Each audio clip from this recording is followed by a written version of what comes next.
Welcome back students. आज की अपनी इस वीडियो में हम चैप्टर 3 मैट्रिसेस के मिसलेनियस एग्जाम्पल्स को पढ़ेंगे।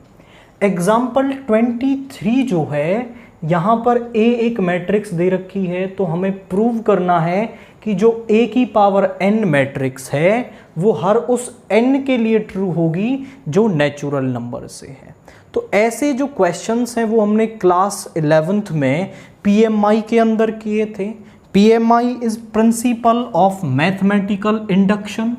और यहाँ पर हम क्वेश्चन को कैसे करते हैं, हम पहले मान लेते हैं कि जो हमारी जैसे इस स्टेटमेंट को हम Pn मान लेंगे तो वो n इज इक्वल टू 1 के लिए ट्रू है, ये हम दिखाएंगे। फिर किसी k के लिए हम उसे मान लेंगे और k+1 के लिए प्रूव कर देंगे। तो फिर हमारी जो स्टेटमेंट है वो हर उस n के लिए ट्रू हो जाएगी जो आपका नेचुरल नंबर से है। तो पहले हम यहां मान लेते हैं लेट Pn जो स्टेटमेंट है वो क्या है हमारे पास, a की power n is equal to cos n theta sine n theta minus sine n theta and cos n theta. अब now for n is equal to 1, for n is equal to 1 हम कर रहे हैं तो हम निकालेंगे P1। P1 का मतलब जहां पर भी n है वहां पे 1 रख दो, तो a की पावर 1, तो यहां आप अगर 1 रख दोगे तो cos थीटा, यहां रख दोगे तो साइन थीटा, यहां रख दोगे तो माइनस साइन थीटा और यहां पे रख दोगे तो cos थीटा। अब आप चेक करें कि जो a की पावर 1 है वो हमारा a के इक्वल आ रहा है, या फिर आप इसे यहां पर ही लिख सकते हैं when a is equal to cos theta sine theta minus sine theta cos theta, this is. तो ये a के इक्वल आ रहा है, मतलब आप बोलेंगे Pn is true for n is equal to 1, मतलब हमने उसको n इज इक्वल टू 1 के लिए ट्रू दिखा दिया। अब हम मान लेंगे कि ये किसी वेरिएबल k के लिए ट्रू है। Now let us assume that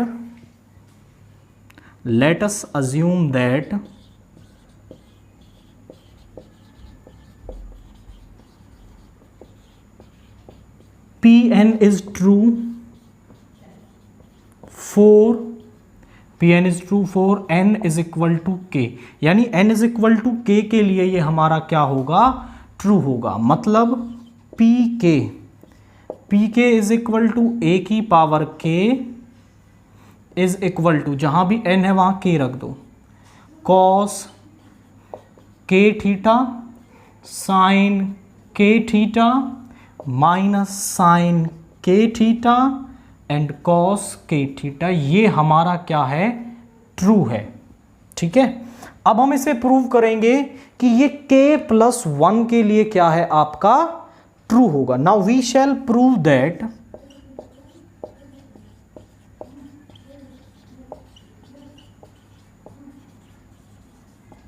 Pn is true for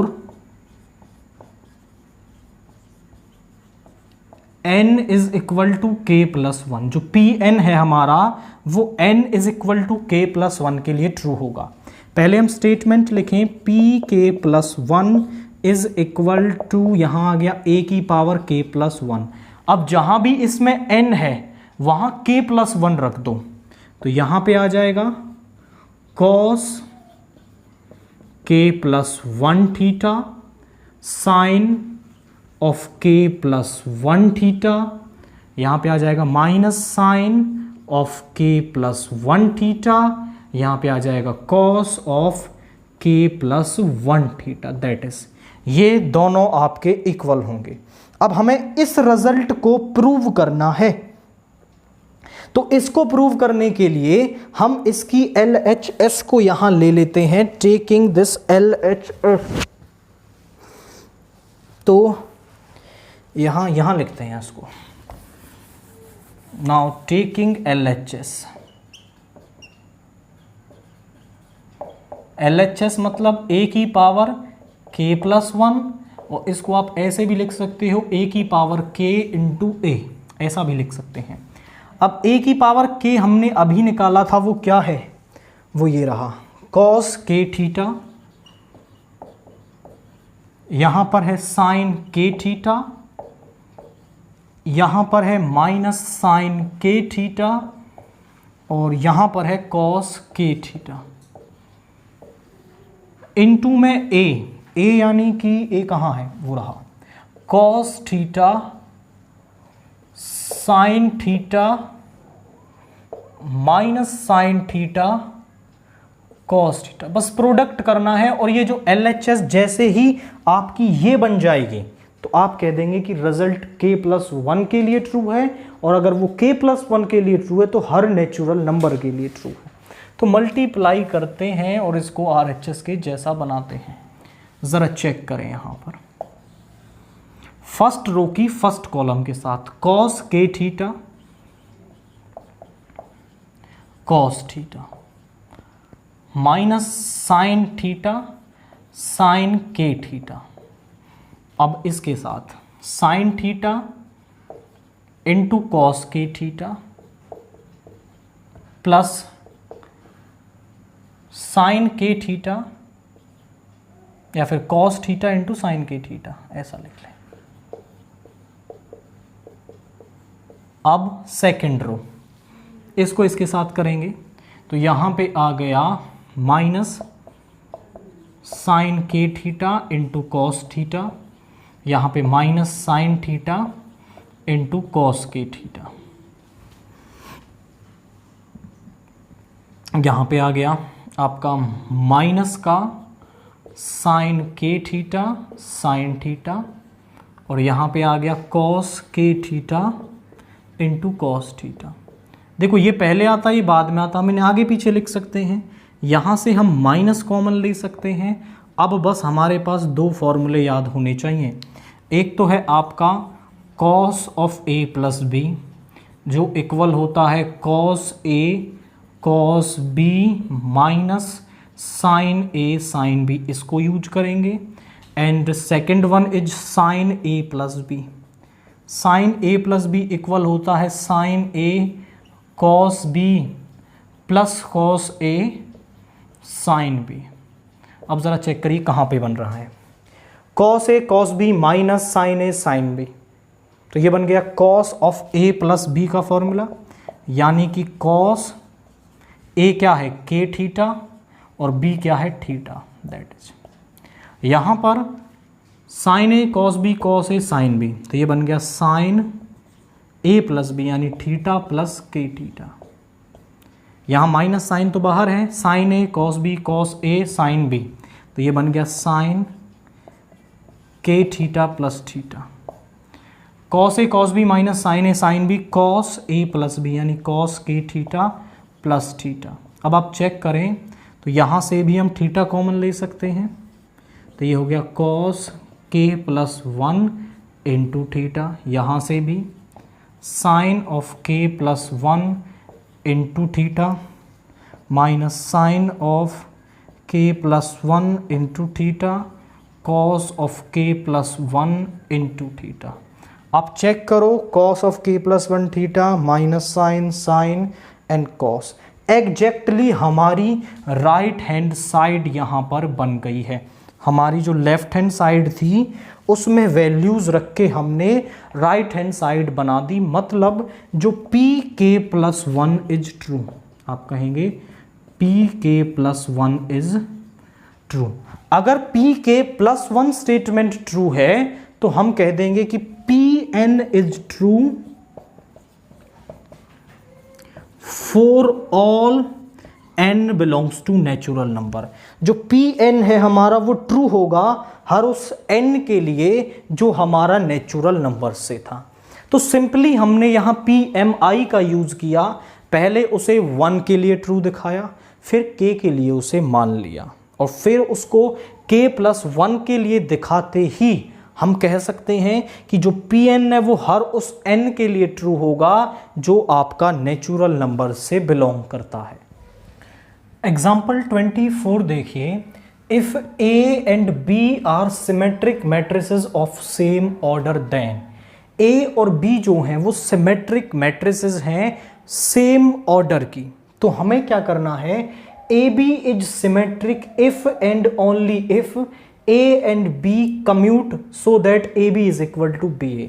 मतलब हमें AB को सिमेट्रिक दिखाना है, मतलब AB का ट्रांसपोज AB आना चाहिए if and only if AB is equal to BA। जब भी आपके पास ये कंडीशन आए इफ एंड ओनली इफ, तो स्टेटमेंट को दो स्टेज में प्रूव किया जाता है। कैसे? एक बार तो हम इसे गिवन लेंगे और इसको प्रूव करेंगे, और फिर एक बार हम इस नीचे वाले को गिवन लेंगे, इसको प्रूव करेंगे।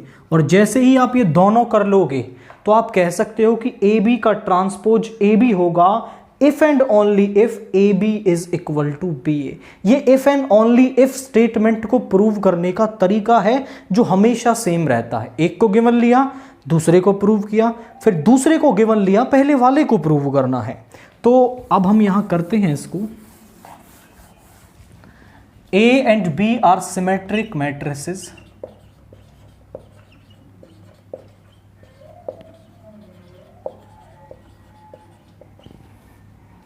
Symmetric matrices. अब ये दोनों सिमेट्रिक हैं, मतलब A ट्रांसपोज A के इक्वल होगा एंड जो B ट्रांसपोज है वो B के इक्वल होगा। नाउ हम गिवन ले रहे हैं, केस फर्स्ट कह सकते हो, AB is symmetric. AB is symmetric मतलब AB का जो ट्रांसपोज है वो AB के इक्वल है, और हमें प्रूव करना है कि जो आपका AB है वो BA के इक्वल होगा। तो हम कर लेते हैं AB का फिर से ट्रांसपोज। और ट्रांसपोज कैसे होता है, पहले सेकंड वाली टर्म इनटू फर्स्ट वाली टर्म का ट्रांसपोज। B ट्रांसपोज B के इक्वल है और A ट्रांसपोज A के इक्वल है।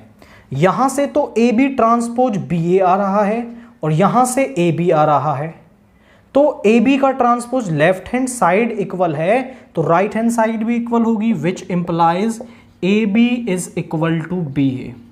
तो हमने इसको गिवन लिया, इसको प्रूव कर दिया। नाउ अब हम ले रहे हैं here given AB is equal to BA, we have to prove that AB जो है वो सिमेट्रिक है। अब AB को सिमेट्रिक हम कब दिखा सकते हैं, जब AB का ट्रांसपोज हमने AB ही लिख दिया तो हम कह देंगे AB इज सिमेट्रिक। तो हम करते हैं AB का ट्रांसपोज। AB का ट्रांसपोज आएगा B transpose into A transpose, ये आ गया BA के इक्वल। अब BA क्योंकि AB के इक्वल हमें गिवन है तो BA के प्लेस पर हम AB लिख सकते हैं, तो AB का transpose is AB, so AB is symmetric. I repeat my words, देखिए जब हमें आपका दे रखा है कि AB BA के इक्वल है तो हमने AB को सिमेट्रिक दिखा दिया। एक बार हमने गिवन लिया कि AB इज सिमेट्रिक तो AB को BA दिखाया, AB को BA के बराबर गिवन लिया तो AB को सिमेट्रिक बताया। अब हम कह सकते हैं now AB is symmetric if and only if AB is equal to BA। या तो ये सिंबल यूज कर लो या इफ एंड ओनली इफ लिख लो, एक ही मतलब है यहां पर। तो दो स्टेजेस में ऐसे क्वेश्चन को प्रूव किया जाता है। एग्जाम्पल 25 है, A, B एंड C हमें तीन मैट्रिसेस दे रखी हैं। Find A matrix D such that CD minus AB वो है आपका 0 के इक्वल है, एक नल मैट्रिक्स के इक्वल है। अब जो D है, जो D मैट्रिक्स है उसका ऑर्डर क्या होगा, पहले हमें वो माननी पड़ेगी। C है हमारे पास, C का ऑर्डर है 2 क्रॉस 2, तो D जो है हमारे पास CD पॉसिबल है, तो डी के जो नंबर ऑफ रोज हैं वो तो 2 हो जाएंगे डेफिनेटली, तभी तो सी डी प्रोडक्ट पॉसिबल होगा। अब यहां पर जो ए बी है, ए बी का ऑर्डर आपको 2 क्रॉस 2 मिलेगा, और हम जानते हैं कि दो मैट्रिक्सेस को हम ऐड या सब्ट्रैक्ट तब कर सकते हैं जब दोनों का ऑर्डर सेम हो, मतलब सी डी का ऑर्डर भी हमें 2 क्रॉस 2 मिलना चाहिए, और सी डी का ऑर्डर हमें 2 क्रॉस 2 तब मिलेगा जब यहां पर भी 2 होगा, यानी जो डी है वो भी एक 2 क्रॉस 2 की ही मैट्रिक्स होगी। ये हमने यहां इन कंडीशन से पता लगा लिया। सो लेट हम लिखेंगे D is a matrix, square matrix of order 2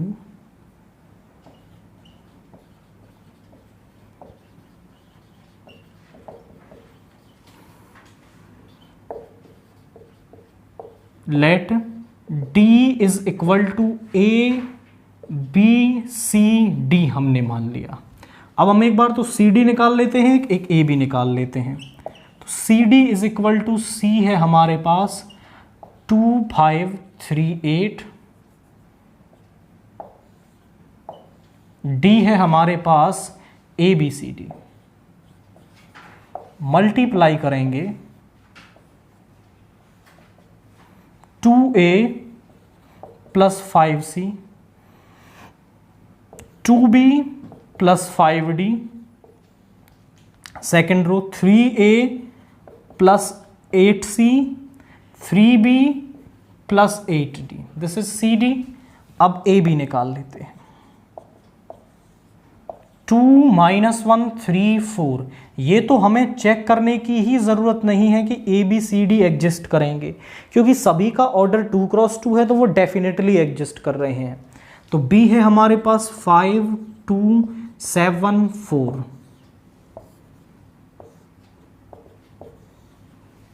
2 5s are 10 minus 7, 2 2s are 4 minus 4, यहाँ पे 3 5s are 15, 7 4s are 28, 3 2 जा 6, 4 4 जा 16, यहाँ पे ऐड करने पर आ गया 3 0 43 एंड 22। अब बस कंडीशन में रख लेते हैं C D minus A B is equal to 0, null matrix. C D आया हमारे पास 2A plus 5C, 2B plus 5D, 3A plus 8C, 3B plus 8D, minus AB आया है 3 0 43 22 इज इक्वल टू 0 0 0 0। यहाँ पर 2A plus 5C minus 0, 2B plus 5D minus, यहाँ पर तो माइनस का 3 आएगा, minus 0, 3A plus 8C minus 43, 3B plus 8D minus 22 is equal to 0 0 0 0। अब हम क्या कहेंगे कि दोनों मैट्रिक्स इक्वल हैं, since both the matrix are equal,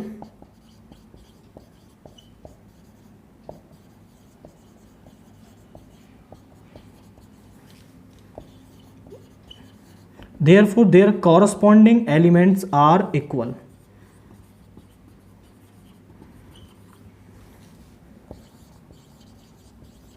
तो इनके जो कॉरस्पॉन्डिंग एलिमेंट्स हैं वो क्या होंगे, वो इक्वल होंगे। तो हम यहां से कंपेयर करके इन इक्वेशंस को यहां पर फाइंड आउट करते हैं। नाउ कॉरस्पॉन्डिंग एलिमेंट्स इक्वल होंगे तो 2A plus 5C minus 3 equal होगा 0 के, दिस इज फर्स्ट, और 3A प्लस 8C माइनस 43 ये होगा 0 के equal, this is second. 2B plus 5D 0 के equal, this is 3। 3B plus 8D minus 22, इसको इधर ले आएंगे, दिस इज 4th। यहाँ पर 2, यहाँ पर 3। इक्वेशन फर्स्ट को तो हम मल्टीप्लाई कर रहे हैं 3 से, उसमें से घटाएंगे इक्वेशन 2 को आफ्टर मल्टीप्लाइंग इट बाई 2। तो 3 से करेंगे 3 2 जा 6a, 15c minus 9 is equal to 0। इसको 2 से करेंगे 6a plus 16c minus 86 is equal to 0। Minus का c और यहां पे आएगा this is 86 minus 9 is 77 is equal to 0। इस तरफ ले आएंगे।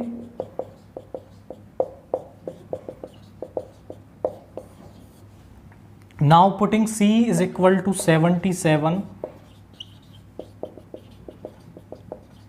फर्स्ट में रख देते हैं। 2a प्लस 5 इंटू 77, इस 3 को इधर ले गए, ये वैल्यू इधर आके माइनस हो जाएगी।